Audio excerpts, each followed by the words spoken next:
Mhm. So I'm opening the file. Mhm.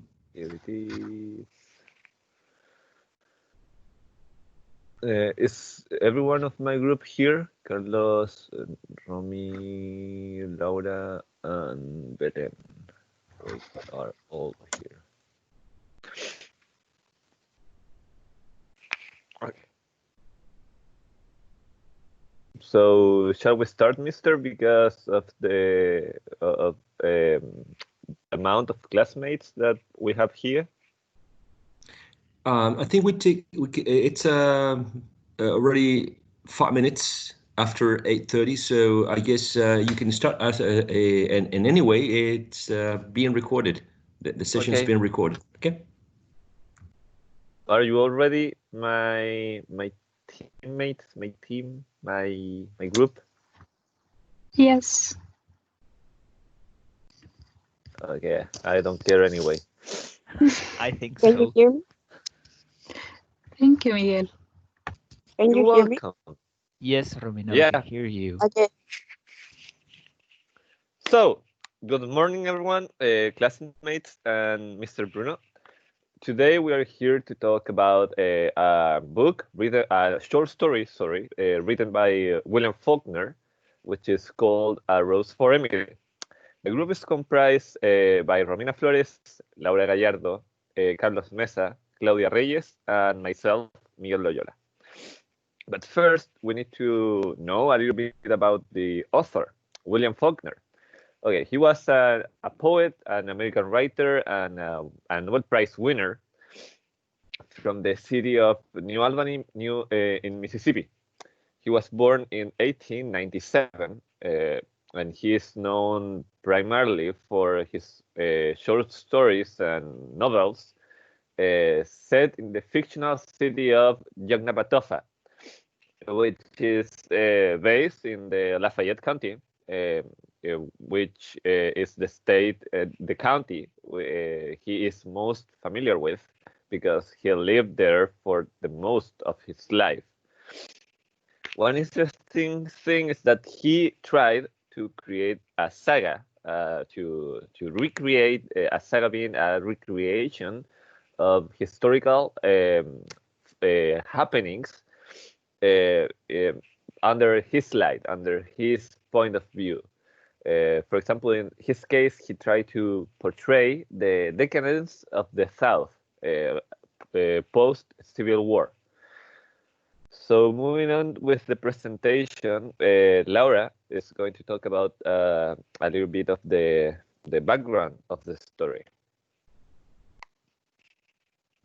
Yes. Now we will review the background of the tale. Um, A Rose for Emily was first published in the Forum in April 1930, and it was Faulkner's first short story published in an American magazine. Now, about the title. Why A Rose for Emily if the rose itself does not appear in the tale? Well, Faulkner the title as an allegorical title since this woman had undergone a great tragedy, and for this, Faulkner pitied her. Actually, the word rose in the title has multiple meanings that can be found throughout the story. And moreover, the rose represents a secrecy, as roses have been portrayed in Greek legends as a gift of secrecy and of confidentiality, introducing that this rose is a symbol of silence between the narrator and Miss Emily. Now, about the naturalistic movement. This tale belongs to this movement, which is a type of extreme realism. This movement states that there are many factors that shape human character and social conditions, as you will see it later on this analysis. And therefore, the environment determines and governs human character. Naturalism concludes that natural forces predetermine the character's decision, affecting the way in which she or he acts. Now we will continue with the next part of this analysis. And Laura, something to add to this story? That Yes, Carlos? this short story was not about. It was not only from the naturalistic movement. It was all. It took also parts from the modernist approach, from a modernist era, in which, for example, this story took the atemporal spaces because this was introduced since the 1940s. So this is what we are going to talk about, and also took that this is a fictional story with I would say simpler language, a simpler form. Another movement that was recognized in this story was the Gothic movement, because as Emily's house and environment, everything around her was quite dark and mysterious. So moving to the next section of the presentation is a sociocultural context. Well, as the story was published in 1930, we decided to contextualize this story in the modernist era. So this era starts. This movement started in when people wanted to take out the past and start something new. They wanted to detach from the past values. And however, this is a quite interesting episode of the history. And it started World War One, which led to despair and destruction around the world. It created disparity among the people. However, not everything is bad. The Harlem Renaissance started because black people were not longer slaves.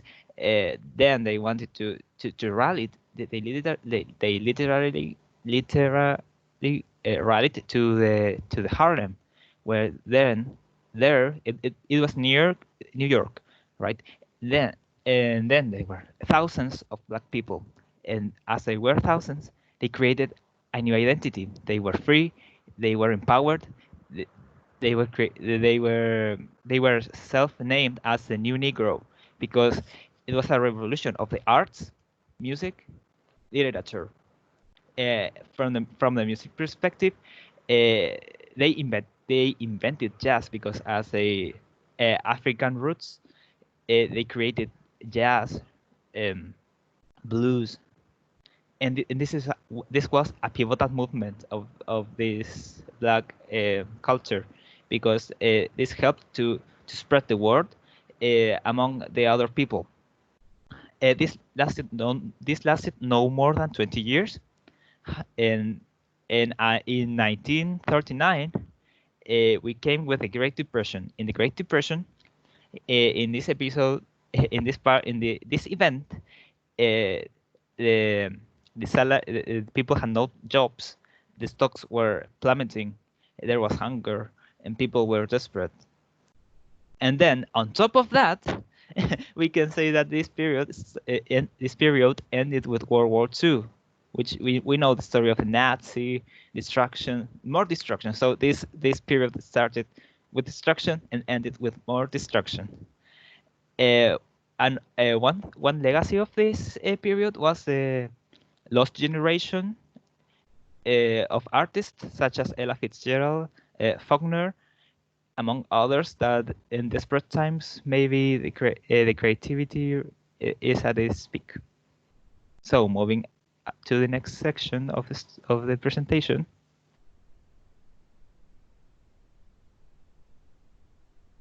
Yes, now we will analyze the characters. I would like to start that Emily Grierson and Homer Barron were the protagonists of this tale. Now, Miss Emily Grierson. She is the protagonist of the story and the fascination of the small town. She is mysterious and changes from being a hopeful girl to a secretive old woman. Also, Miss Emily is the subject of pity for the townspeople. Then we have Homer Baron. He is a foreman from the north who came to this town to rebuild the streets. He's a tall man with dark complexion and light-colored eyes. Moreover, he possesses a good sense of humor, which earns him townspeople admiration. Additionally, he develops a relationship with Miss Emily and are often seen together in town. Then we have Tove. He's Miss Emily's black servant, and in the tale, he is addressed as Negro. He is quiet and takes care of Emily's needs, and also he's the only connection that she has with the outside world. Then we have Colonel Sartoris. He is a former mate of Jefferson, and sorry, he's the one who decided to absolve Miss Emily of any tax burden after her father's death. Then we have Mr. Grayson. He is Miss Emily's father. In the tale, he is portrayed as a controlling person, and he frustrates any attempt of his daughter to get married, and since nobody was worthy enough for her, and also in a way to keep her under his control. Then we have the cousins of Miss Emily. They come from Alabama to live with Miss Emily, presumably to oversee her conduct and that she does not violate a code property while she gets involved with Homer Baron. Then we have the narrator or townspeople. The story is narrated by we, meaning the townspeople. They respect Miss Emily, however, they are very judgmental and gossipy about her. Also, they believe she is too choosy when it comes to her romantic relationships. Finally, we have Judge Stevens. He's the mayor of Jefferson sometime after Sartoris, and Judge Stevens receives complaints that Miss Emily's property is issuing a bad smell, and instead of sending people to investigate why there is a bad smell, he dispatches men to investigate the smell in situ. Now we will move on to the next part.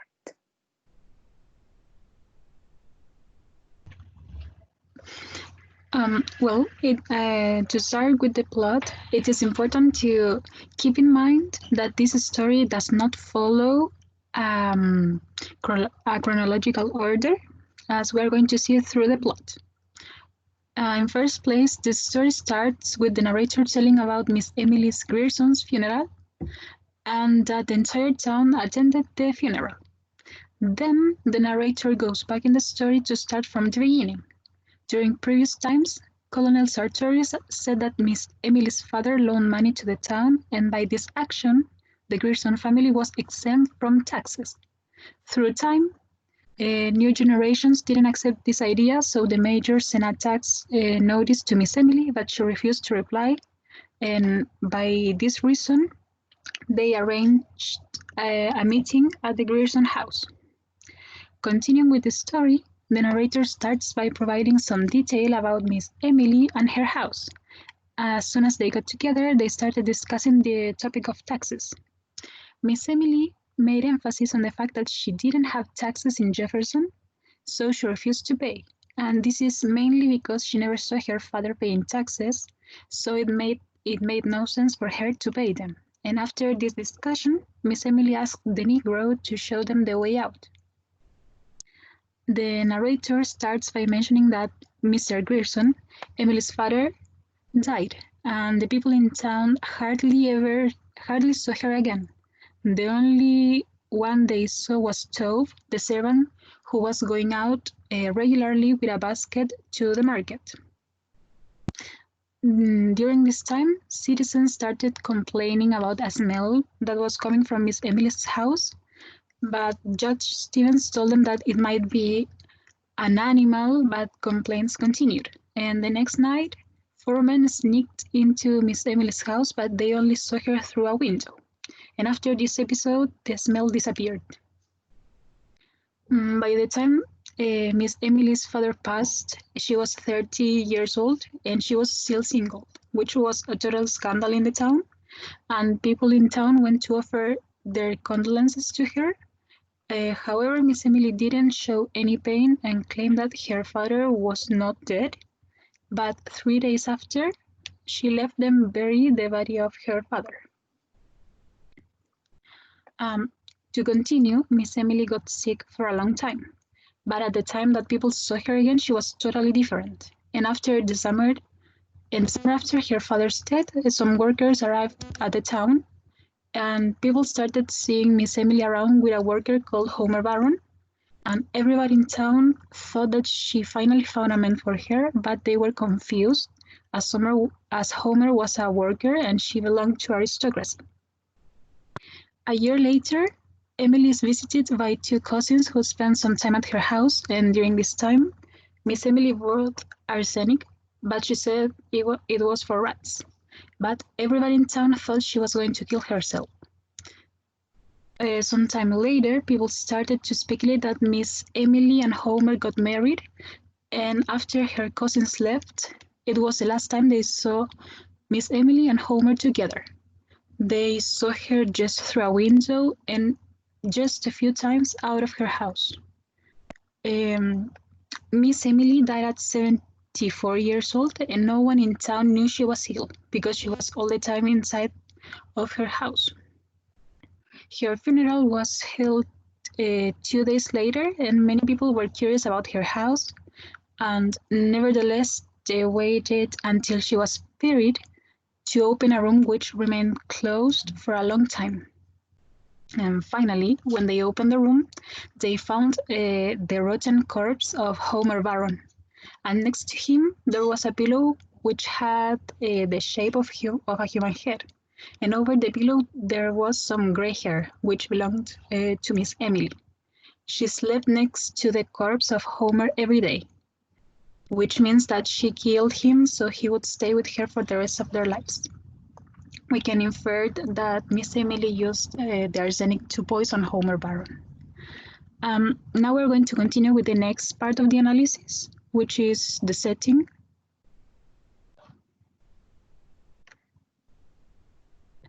Okay, this story takes place in Jefferson, Mississippi, in the southern county of Yoknapatawpha. And this is a fictional city created by William Faulkner. And in fact, many novels written by this author takes place in here. Laura, would you like to take part in this and the next topic of the post-Civil War? Yes. Well, it could be inferred that this story happened post-Civil War, since there were not Black slaves anymore, since slavery had been abolished, and since South was an agricultural town. After this happened, plantation life had collapsed, since there was a kind of hierarchy. No, this was like a system of where black people had to work for aristocrats, and however, it seemed that Miss Emily was living in the past, since she had this servant, Tove, who was a black person, and he stayed with her until she died. And the topic of the post-Civil War has direct relation with the next one, which is the Grierson House. The story, in this story, Miss Emily spent most of the time in her house. And furthermore, the crime of Homer Barron and Miss Emily's funeral, takes place in here. The Grierson family belongs to aristocracy, which makes us think that their house is wonderful, and in fact, it was. The house is settled in a street which used to be the most selected one, but nevertheless, the narrator mentions that the house was no longer in optimal conditions. We're going to continue with the next part of the analysis. Okay, can you hear me? Yes. Okay, so we have reached the point where we have to talk about the narrator of the story. In this case, we have a really special case because the narrator, we cannot identify it as a person because it is a peripheral person, a bystander, but it is not a particular person. It is like if the community of Yoknapatawpha was talking to us. So we can feel as if the narrator were sometimes women, sometimes men, sometimes children, the ones that are talking to us. However, in the story, there are a certain set of clues that can give us some more hindsight on who is effectively talking to us. For example, there is a point where, as Laura and Belen have said already, the story starts talking about we, the people of Yoknapatawpha. However, there is a point where the story uses they to refer to the legislators, to the people that went to Mrs. Emily's house to ask for the taxes that they were owed. So as you can read here, I have a quote that says, "They rose when she entered, a small fat woman in black." However, the rest of the story is written in we. We all said she will kill herself, and we said it will be the best thing. She has first begun to be seen with Omer Varon. This gives us the idea. This tells us that the people that is talking to us is not the complete city of Yoknapatawpha, but the common people, the commoners, the people that were not legislators. Because when they talk about legislators, they talk about another people. The legislators are not part of the people telling the story. So moving on with before we move on, that's really, for me at least, it is a really interesting set of clues that the story gave me to understand who was talking to me, because it is studying the story in we, and suddenly a change of voice and a change of subjects. It is really strange, but seen in this way, it makes complete sense. So moving on with the presentation, we are going to talk about a little bit of tone. The tone in this short story is gossipy and confessional, because throughout the entire story, we are told what people think about Emily and how they feel towards her. For example, when she bought arsenic, everybody thought she was going to kill herself. But further in the story, the tone moves to one of suspense, because the readers start to wonder where Baron is, what's happening at the Grierson house, and as the story continues, the pieces start to come together, and the reader starts to realize what's happening and what is Miss Emily's secret, even though this secret is not mentioned as a secret, and it is implicit in the story. Now we're going to analyze the themes, I believe. Can you hear me? Yes. Yes. Yes. Okay. I am going to talk about the different themes that are present in the story. The first one is secrecy and obsession. Emily is an essential figure in the town she lives in, despite not really taking any significant part in the activities of the community. She represents a fallen monument, a woman whose life was lived almost entirely behind closed doors and known only to the black servant who lived with her. As a result of this secrecy, the whole town is driven by an enormous and obsessive curiosity to see the reality of Emily's life. The second one is death. Most people accept that death is part of life, but Emily Grierson tries to cheat death and avoid losing those she loves. William uses the theme of death to examine the bizarre life of Emily. This theme is so important to the story that Faulkner begins and ends the narrative with Emily's death. Emily is clearly linked to a monument in a passage at the beginning of the story. Many people think of tributes to death or to fallen heroes when they think of monuments.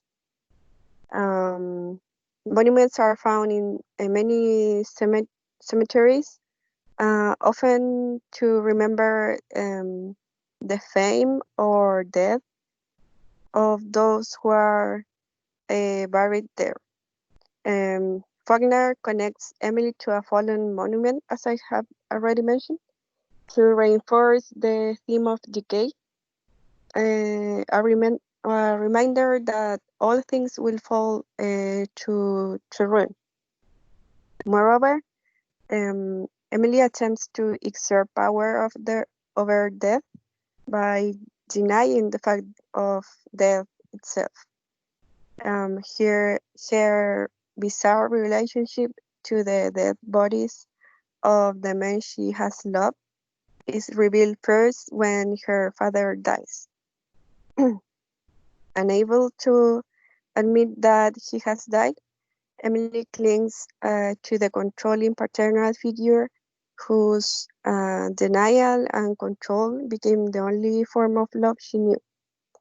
At the end, she gives up his body only reluctantly. And when Homer dies, Emily refuses to acknowledge it once again. Although this time she herself was responsible for bringing about the death. In killing Homer, as Belen said before, she was able to keep him near her. And the next one is resistance to change. Through the mysterious figure of Emily Grierson, Faulkner conveys the struggle that comes from trying to maintain tradition on the face of a radical change. Emily herself is a tradition, staying the same over the years despite many changes in her community. She is in many ways a mixed blessing. First, as a living monument to the past, she represents the traditions that people wish to respect and to honor. However, she is also a burden and entirely cut off from the outside world.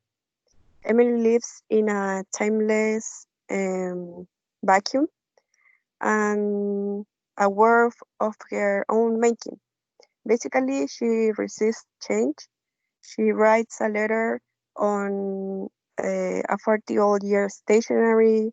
She refuses to have metallic letters put on her mailbox for new mail delivery service and continues to insist on a handshake agreement that she had with Colonel Sartois, excusing her from paying her taxes.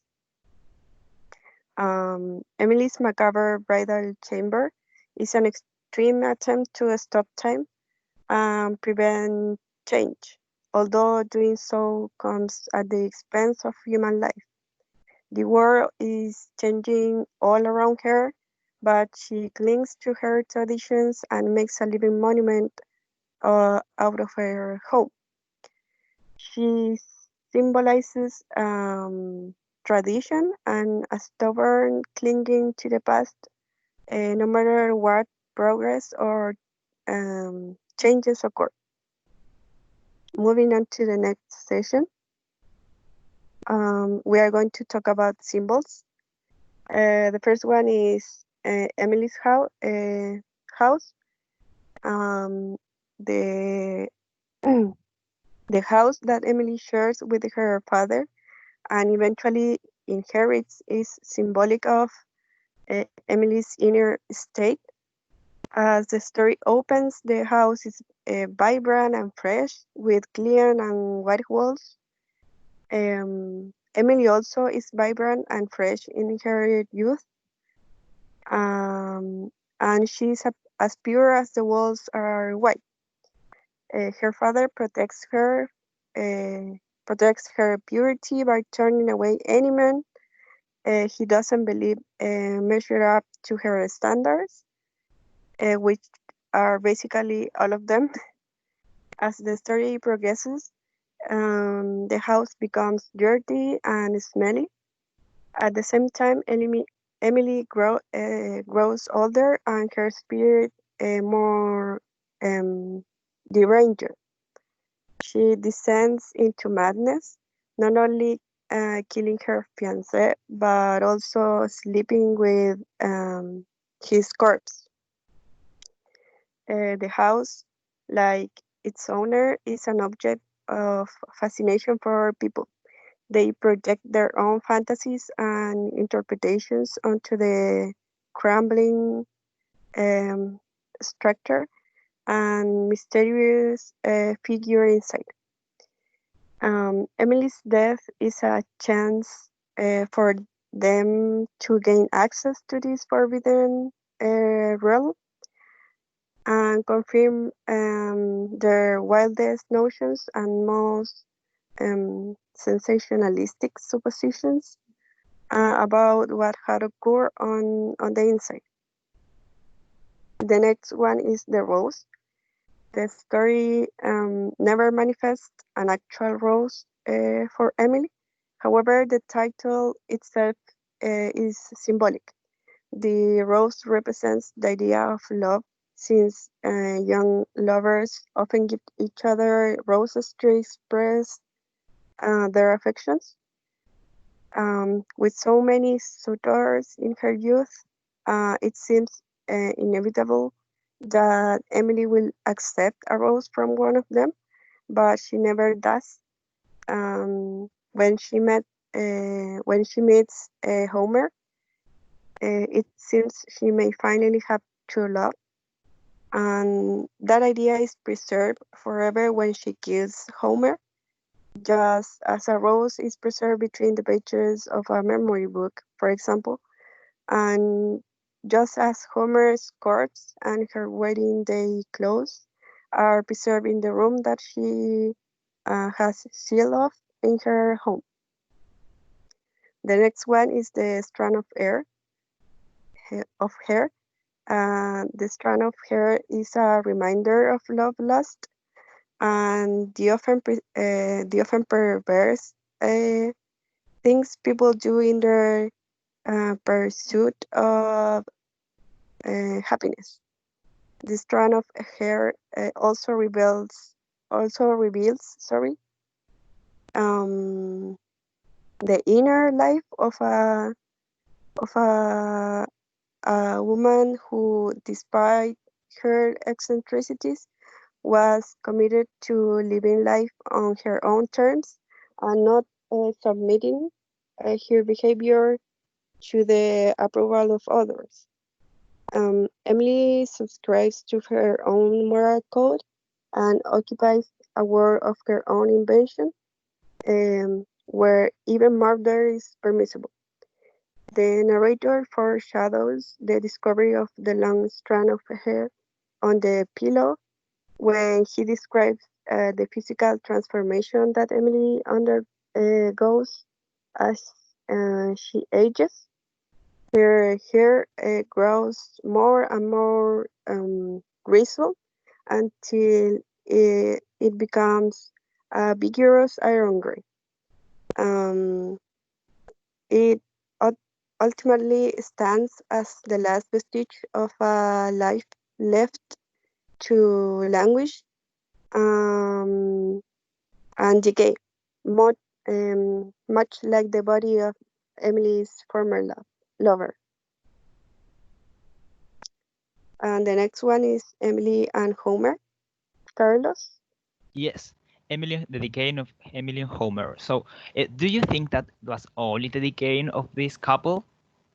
Well, we have to remember that Faulkner really liked to write about the decaying society that was happening in the past. That was the naturalistic movement and realistic previously. And so we need to understand that previously there were aristocrats. It was a strong hierarchy. There was the aristocrats, the white aristocrats at top, then the white poor, and then the black slaves who worked in this agricultural society. So, do you think that Emily and Homer were the last, a couple that died, or murdered? Speaking for Homer, well, no. This can be inferred that Emily and Homer were the last of their kind, I would say, or that they were living in the past. They were Emily was thinking that she was part of the aristocracy, but this was in the past. So this was represented in that was the decay of this aristocratic society and the pre-Civil War, I would say, way of living. So moving to the next slide, we can find the features of speech.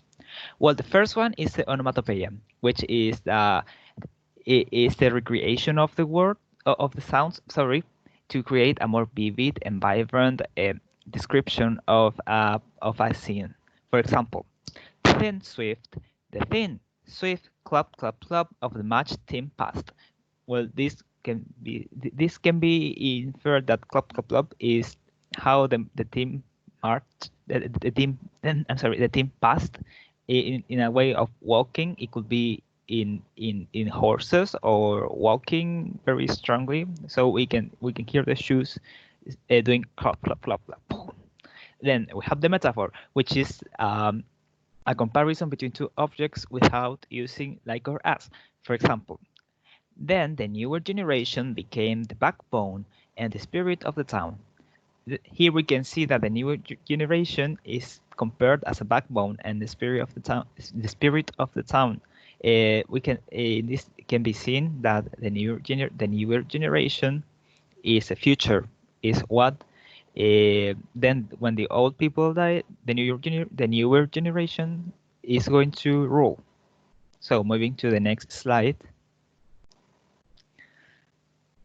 And finally, we have two more figures of speech. And in this case, we have imagery, which, as you all know, it's a detailed description of an scenery. And in this case, it describes the room, which was closed and contained the Homer Veyron's corpse. It smelled of dust and disuse, a close, dank smell.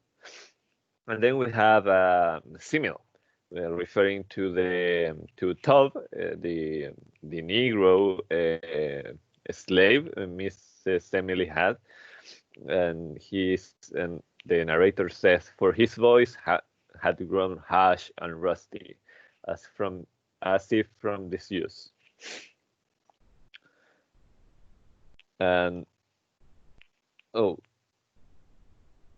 so with that, we are finishing our presentation. There we have our bibliographical references, which we use to to create this presentation, and then we have a little bit of discussion. I wrote here that when does love become obsession? Because for me, at least, Miss Emily wasn't a proper symbol of a woman. She was crazy, as I said on Monday. She was a crazy old lady. I don't know if any of you classmates, Mr. Bruno, have any opinion on this subject.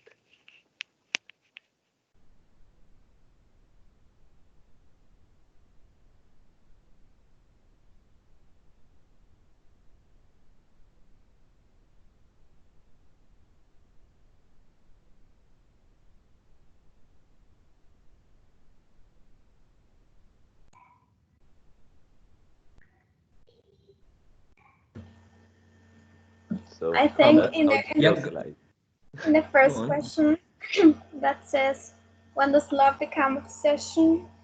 I would say when someone crosses a line. I mean, that goes from a sane person to an insane person.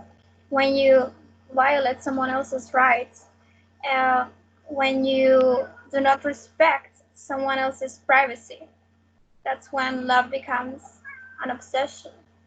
And your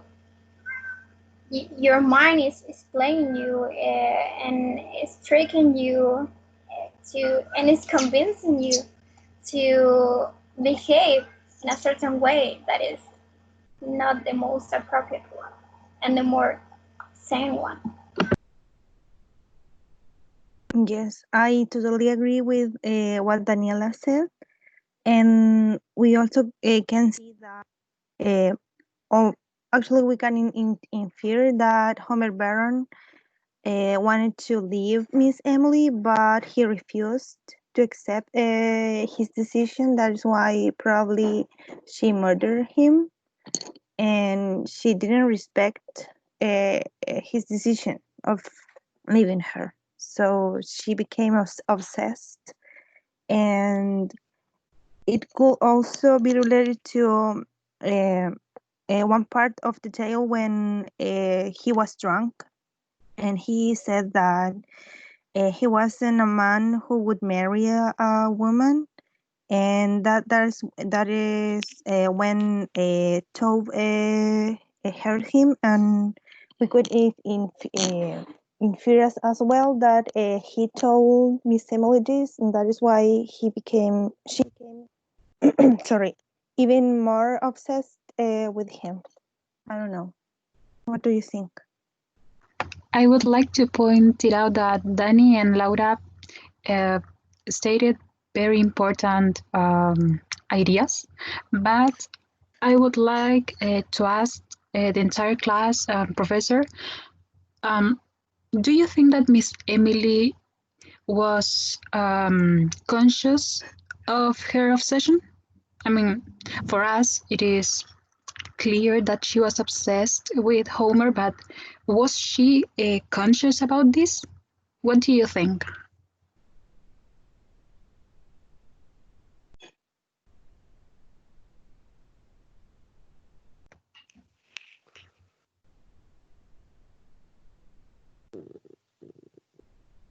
I believe that she wasn't like, as you said, aware Conscious? of aware of her obsession, because she wouldn't have ended up killing him. Like, when you realize that you're acting in a not a proper way, you are able to realize it.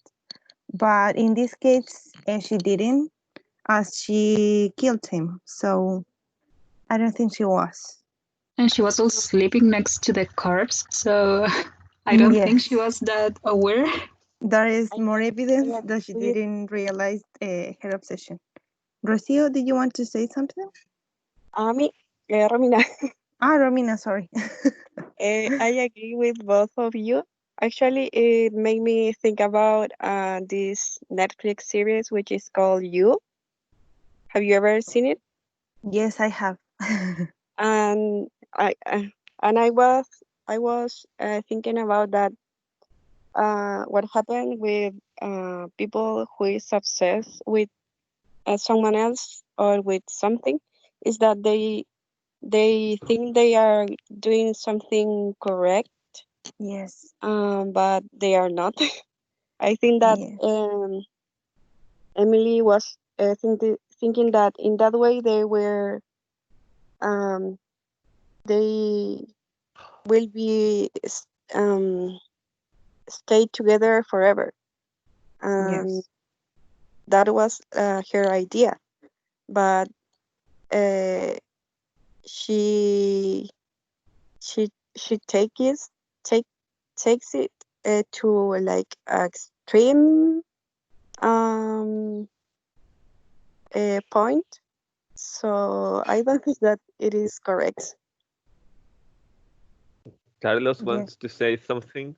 Yes, that I totally agree with your opinion that this is related to obsession, but this wasn't Emily's fault. It was the fault of her father because he was abusive, and he told to her that she was unreachable and she was the only one, and no man deserved her because she was too much. So Yes. this was an I would say this violence that happens inside the family, which is not explicit, which is really psychological violence that some people we can say even nowadays this happens. So what So, do you think? is being an overprotective parent good? No, Well, Really, maybe this the it's question, rest not. of the class want to let's think the participate. class. Those mothers and those mothers and fathers who are in this class. What do you think about? Okay, Carlos, you got me. I'm Okay, here. Rocio, Okay. go ahead. Go, I love this Rocio. one. Okay, I think on this discussion, I think it's not good to be overprotective with your children because they would always depend on you to do their things, or they wouldn't develop their independency. And I think this is the case of Emily and her father. And I think it is really um, important, and it does really matter when you're little and you have this image of this overprotection, and even something that goes beyond overprotecting, and it comes to a point where you control their lives and they start to feel insecure, which I think it was what happened here, and they try to look for this secureness in someone else, right? Yes, I agree with what Rocio said, and that being an overprotective parent does not give the child the opportunity to be more independent and also to make their own mistakes. Like, I think that is one fear of a father, that they would, like, I don't know, make mistakes and be involved in trouble, but they have to make their own mistakes and they have to find a solution and find a way to figure out the best option for them. So we can be there as a guide, but we have to let them be themselves. And the father of Miss Emily didn't, and he wanted to control her life by telling her, or by not letting her make her own decisions and decide whether she wanted to marry a man or not. And yes, I don't know if any of the my group members wants to add something, or somebody from the class. I don't know. I would like to listen to the class because I feel that we have spoken a lot. Oh, Professor, what do I you would think? like to. I'm sorry. Daniela? Yes. Yeah, I would like to share my opinion. I mean, I am not a mother. Biologically, I have my kids, but no, it doesn't count. But I think that by being an overprotective parent, you are restricting your kids or your kid from freedom of speech, from the freedom of making his or her own decisions. I mean, the more you protect them, and the more you forbid them to do certain things, the more they they would want to do them. For instance, if you strictly forbid, I don't know, to go to a party, then they would want to go more. I mean, this situation would increase the sentiments, the feeling of participating in, I don't know, in a teenager party or activity, you know. So I think I mean, I'm not going to be a parent, but I think as a teacher or as a, I don't know, a sister, maybe a future aunt, we should give them the opportunity to make their own decisions and also to be autonomous, you know. But also be careful with the tools, the opportunities we're giving to them, because we need to guide them and not to forbid everything they want to do. So you know, they would have enough freedom to be as independent as they should be, depending on the age, you know. But yeah, that's my opinion, that we need to give them liberty and freedom regarding depending on the content, the situation, but also we need to be careful about that, just to be like in the middle of it, not to go to the extremes. Mauro, would you like Thank to you, say Daniela. something? Yeah. Go ahead. Okay. So answering the second question and following a similar idea to Daniela's, I think that being an overprotective parent is definitely not good, because when you are overprotective with your children or your child, you basically are telling that person to doubt, you know, or to be insecure about the world around that child. So that child in time, maybe he or she will develop like insecurities, or will doubt the people, and maybe that will affect his or her relationships in the future. For example, it is said that your relationship with your parents actually will be with you forever, because you sort of reflect your relationship with them with other people, let's say with friends, with a partner, or with other people in general. So I definitely think it's not a good idea. And also something similar to what Daniela said is that it sort of restricts you, like your view in life maybe, and it gives you like your parents' view of life maybe. And yeah, I don't think it's positive. I don't know if you agree or disagree, or if anybody wants to say anything else.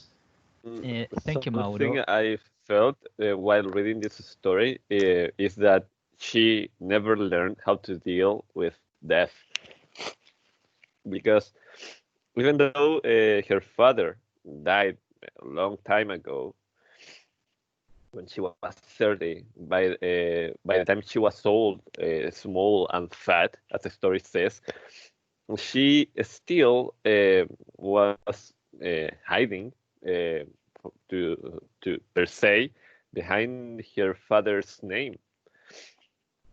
she never learned how to deal with being a proper human. She never learned how to be a citizen because she was always this little girl that never learned how to live by herself. That's something I felt while reading this story. It is weird, but it is painful, but at some point we all are going to die, and we must teach our kids to deal with that. If not, they will turn out, I'm not going to say as Emily, but in some point, to some degree, they are not going to be proper human beings. Yes, Miguel, thank you. So now we have Alejandro. Go ahead, Alejandro. Yes, so it is correct to assume that the obsession, the Emily's obsession, comes from their overprotective parents. It's safe to assume that. Assume that. It is a question for you, like to discuss. Sorry for not explaining it before.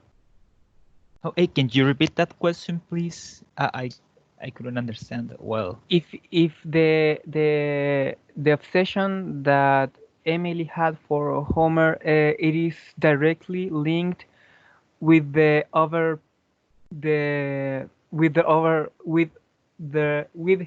overprotective parents, is there a connection or not? Well, in my opinion, go ahead, Belen. Oh, if you want, go first. Oh, well, I'm going to say my opinion about this because it can be inferred, as we know that science sometimes says that the way you model your child is the way he or she is going to act in life.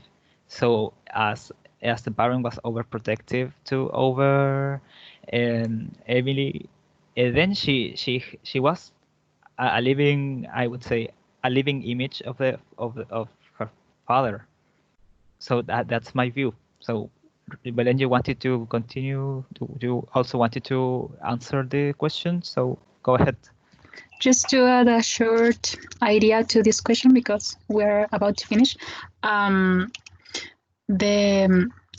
we can infer that that this obsession is due to her overprotective father, because her father was all the relationship she had, like to interact with another person, and then appears Homer Baron, and as she couldn't have her father for all her life, she had Homer, and she became obsessed with him, even though she didn't know, because she didn't want to feel alone. And I think that's my opinion towards your question, Alejandro. Thank you, by the way. And my personal opinion towards that question is that she was a victim of her father's overprotectiveness, as well as from the Confederate Civil War period, because of all of these things that Carlos said about the people in charge being basically gods. They could do and say anything they wanted. So when she went to buy arsenic, she didn't see as needed or as necessary to state the reason why she was buying the arsenic too. So she only gave the dependent of the drugstore a gaze of intimidation, and she felt that was enough to get what she wanted. So for me, she is a victim of the historical period as well as of her father. She's still crazy for me, though. Okay, thank you, Miguel. So to close up, I want to add something little, because time flies when you are informed in this book report. So I would say that we have to look at how impactful is the way you raise your child. You can even be detrimental to him or her. For example, in these rich families where the child is it is going to be the continuity of the business or from the political wing, and the father or mother wants that child to be as them. So you're going to be from my company. You're going to continue being the boss. You're going to continue being this kind of person. So we have to think about what we are going to talk our children, because this is quite important for them.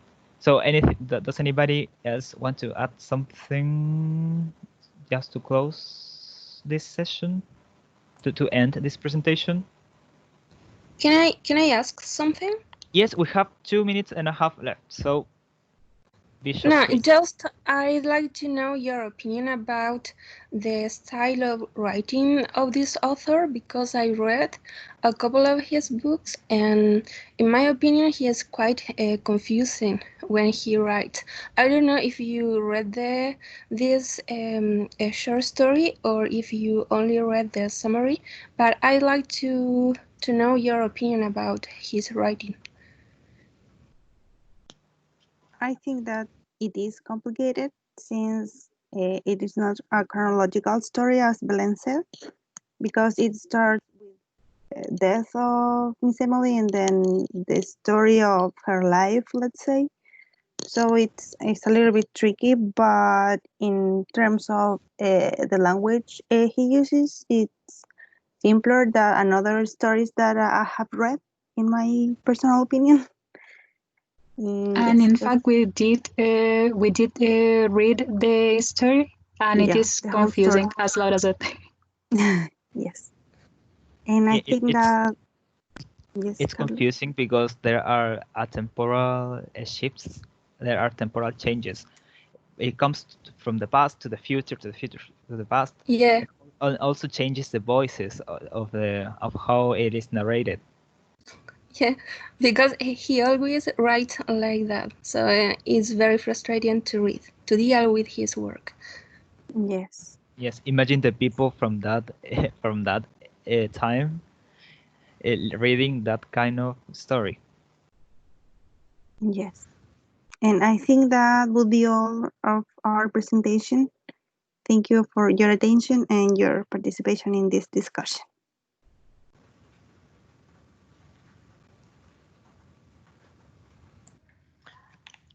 Thank you so much, guys, for your book report. Very interesting questions. The line between true love and an obsession, it's very blurry, and it's very subjective to define whether you are witnessing true love as Disney's love stories, or if you are actually witnessing a psychopath, right?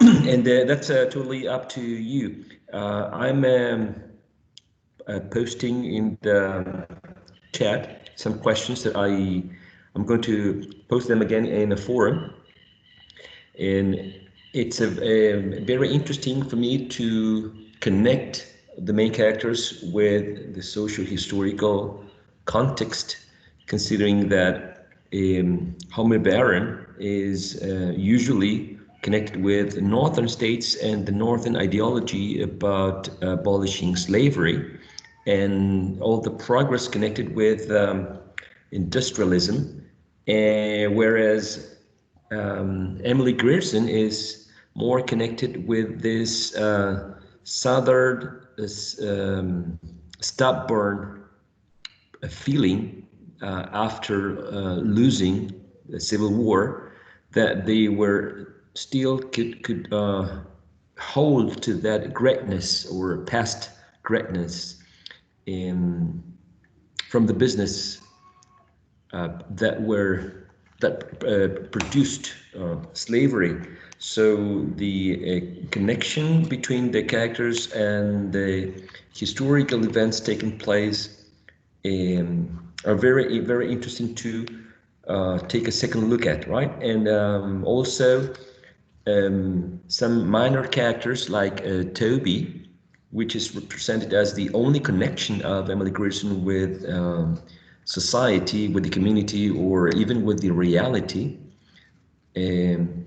It's interesting how we can think about a slave at that moment who almost voluntarily stayed in the house, could be the only connection. And what does that tell us? And also the father, Emily Grierson's father, in which way does the denial of his death on the part of Emily was the denial of this dream of this confederacy or the Confederate States or the slavery states, in which it was hard for them to actually accept that they had lost the Civil War, and that they had to submit to more progressive or modern ideas, the ones coming from the North, right? So I'm going to open up a forum for you to answer the questions, not just the group, but anybody, okay? And some of the questions, I don't know if you're able to read them because I posted them in the chat room, but I'm going to post them again in the forum, okay? And they are connected with some of the concepts that you mentioned, like, for example, love or obsession, Emily Grierson as a fallen monument. Why is Faulkner using that figure of speech? What does Homer Baron represent? You went through this concepts before, so it's just like going deeper a bit on them. You mentioned Lost Generation writers. You mentioned Harlem Renaissance, right? And the meaning of a rose, for instance. So I think it's just to go a bit deeper on these questions in the forum. Of course, I expect the group to take a leading role, but also I expect the rest of the class to participate, particularly in more general questions, like, for instance, the kind of love, right, experienced by Emily Grierson. The story is quite readable. I think Faulkner has a very intricate writing style, as mentioned by Barbara, but particularly this story, I think, is quite readable in terms of length and in terms of the writing style. So I guess if you want to make a more, I don't know, if you want to make a deeper comment on the story, it would be quite useful for you to read it because it's not a long story. Plus, there's also a video clip, or a video in YouTube, which is about an hour, I think. If you cannot find it in YouTube, I may have it somewhere in a portable memory. I found it when I was researching for this report. Good. Very good. So we're going to have a break now, allowing the second group to prepare their presentation. I guess it's all right for us to take a 5-minute break. Meanwhile, the second group takes over the session. Okay, I'm going to stop recording now to separate both reports in separate files, all right?